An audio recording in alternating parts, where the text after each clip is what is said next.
अब जैसे आपने देखा होगा कि बहुत सारे आपने वीडियोज़ भी देख लिए होंगे और बहुत सारा न्यूज़ चैनल में भी आपने देख ही लिया होगा कि मणिपुर का जो मुद्दा है, उसमें मेन मुद्दा वही है 1960 से उठ के आएगा जब मणिपुर का भारत में विलय हुआ था और मणिपुर के राजा ने भारत में जब विलय किया था, तो उस समय भी यही अंडरस्टैंडिंग थी कि जो उस समय ही मैतेई समाज जो वहाँ का मूल निवासी है, जो हिंदू है वहाँ, वो एससी एसटी में ही था। लेकिन उसके बाद से उनको एससी एसटी का दर्जा दिया नहीं गया और फिर उस समय इस तरह का कानून बन गया कि जो कुकी और नागा हैं, जो कि 80% जिनका कि एक तरह से लैंड पे कंट्रोल है वहाँ, और उनको अधिकार उनको ये एससी एसटी का दर्जा मिल गया। और जो 20% एरिया में जो मैतेई समाज के लोग रहते हैं, उस 20% के एरिया में भी उनको ज़मीन खरीदने का अधिकार है। लेकिन ये जो मैतेई समाज के लोग हैं जो 20% एरिया में है, उनको जंगल में ज़मीन खरीदने का अधिकार नहीं है। उनको एससी एसटी का दर्जा जो कुकी और नागा समाज के लोगों को प्राप्त है, तो जाहिर सी बात है उनको नौकरी में आरक्षण मिल रहा है, उनको सरकारी सुविधाओं में आरक्षण मिल रहा है, तो उनको सारी सहूलियतें मिल पा रही है। और ये तब हो रहा है जब 80% एरिया उनके कंट्रोल में है और ये 20% जो लोग हैं उनके अस्तित्व की एक तरह से चुनौती खड़ी हो गई है। तो यहाँ असल में ये है और यही मूल निवासी भी हैं। तो इस तरह का जो वहाँ एक तरह से उन्होंने जो एक तरह से इम्बैलेंस सिचुएशन क्रिएट किया है, उसके बाद से पिछले ये 50-60 साल से कंटिन्यूस वहाँ इस तरह का डिस्रप्शन आ रहा है और लगातार प्रॉब्लम आ रहा है। ये कोई आज जो हो रहा है ये कोई नई घटना नहीं है कि ये पहली बार हो रहा है। ये कंटिन्यूस 50 साल से ये बहुत ज़्यादा प्रॉब्लम है, वहाँ पुराना मुद्दा है। अब जो सरकार आई है वो इसको किसी तरह से सिचुएशन को और प्रॉब्लम को सॉल्व करना चाह रही है। दूसरा, वहाँ इन्फिल्ट्रेशन बहुत ज़्यादा है।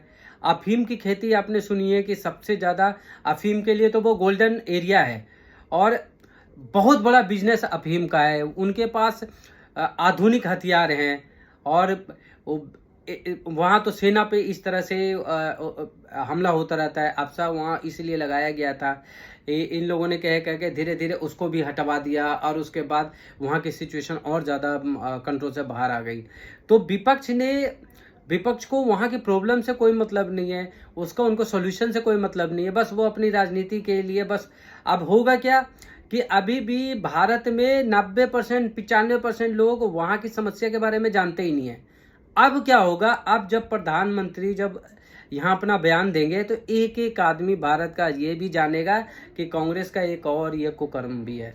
मैं भी नहीं जानता था इस समस्या के बारे में आज से पहले। बस मैं ये जानता था कि मणिपुर में प्रॉब्लम है, लेकिन अब जब ये सारा प्रॉब्लम हुआ तो समझ में आया कि यार इस समस्या के पीछे भी चाचा हैं और कांग्रेस पार्टी है। पूरा पढ़िएगा तो आपका माथा और खराब हो जाएगा कि ले भाई एक और समस्या है जो अभी जो तमिलनाडु में डीएमके की सरकार है, स्टालिन का जो एक द्वीप है जो रामेश्वरम से 20 किलोमीटर दूर है, जो कांग्रेस को श्रीमती इंदिरा गांधी ने 1974 में गिफ्ट किया था। उसके लिए अलग से वीडियो बनाना पड़ेगा भाई साहब, वो सुनोगे तो वो और माथा खराब होगा। वो भी कोई नहीं जानता है देश में, अब वो एक समझ में आया होगा कि कैसे ये चला रहे थे। तो अभी फिर से वापस मैं उसी मुद्दे पे आ रहा हूँ।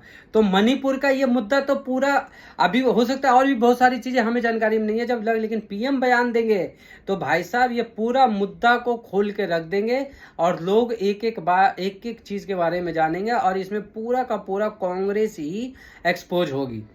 और खाली यही मुद्दा नहीं उठाएंगे, फिर तो बात बंगाल की भी होगी। बंगाल में जो इतना सारा कत्लेआम और ये सब सारा जो हिंसा हो रहा है उस पे, जिस पे कि विपक्ष पूरा खामोश होके बैठा हुआ है। ऐसा लगता है कि जैसे बंगाल में कुछ हो ही नहीं रहा है। बंगाल कुछ नहीं, एवरीथिंग नॉर्मल, सब शांति है, कोई दिक्कत ही नहीं है वहाँ। परेशानी आंखें बंद करें, हिंसा कहाँ हिंसा, कोई हिंसा ही नहीं हो रहा है भाई साहब। और लोग सब जान रहे हैं। तो जब प्रधानमंत्री बोलेंगे तो बंगाल की भी कलई खुल के रह जाएगी और पूरे विपक्ष की पोल पट्टी वो खोल के रख देंगे। राजस्थान में जो हो रहा है, राजस्थान में जो महिलाओं पे जो हो रहा है। जब वो खोलेंगे तो राजस्थान को भी पूरी तरह से छोड़ेंगे नहीं, वहाँ के कांग्रेस के जो मुख्यमंत्री है, और छत्तीसगढ़ की भी आवाज़ उठेगी। तो ये जब प्रधानमंत्री बोलने आएंगे ना, तो जो लोग अभी नहीं जान रहे हैं ना, वो भी जानेंगे, और वो ऐसे इस तरह के सारे मुद्दों पे बयान देंगे। तो विपक्ष असल में यही फंस जा रहा है। अगर प्रधानमंत्री नहीं बयान दे और शांति से इनका संसद सत्र निकल जाए तो विपक्ष के लिए ज़्यादा फायदेमंद है। लेकिन ये विपक्ष ही ऐसा है जो कहता आ बैल मुझे मार। तो भैया बैल तो पहले से तैयार है मारने के लिए। तो मेरे समझ से विपक्ष ने एक सेल्फ गोल और करने की तैयारी कर ली है, और ये सेल्फ गोल भी विपक्ष में बहुत ज़्यादा भारी पड़ने वाला है। मैं तो यही सलाह दूंगा विपक्ष में, खास करके कांग्रेस के लोगों को, कि अपने अंदर कुछ कमिटेड लोगों को रखे, और चापलूस टाइप के लोगों को जो उन्होंने भर रखा है, जो उनकी पॉलिसी और जो स्ट्रैटेजी बना रहे हैं, वो उनको डुबा के ही मानेंगे। और जो आपका लीडरशिप पोजीशन है उसमें परिवारवादी लोग बैठे हैं, उनका टैलेंट से कोई लेना देना नहीं है। और इस वजह से अगर वो चाह रहे हैं कि इस तरह के टैलेंटेड लोगों से वो मुकाबला कर लेंगे, तो ये कभी भी संभव नहीं है। उनको अपनी स्ट्रैटेजी पे गौर करनी होगी। जय हिंद, जय भारत।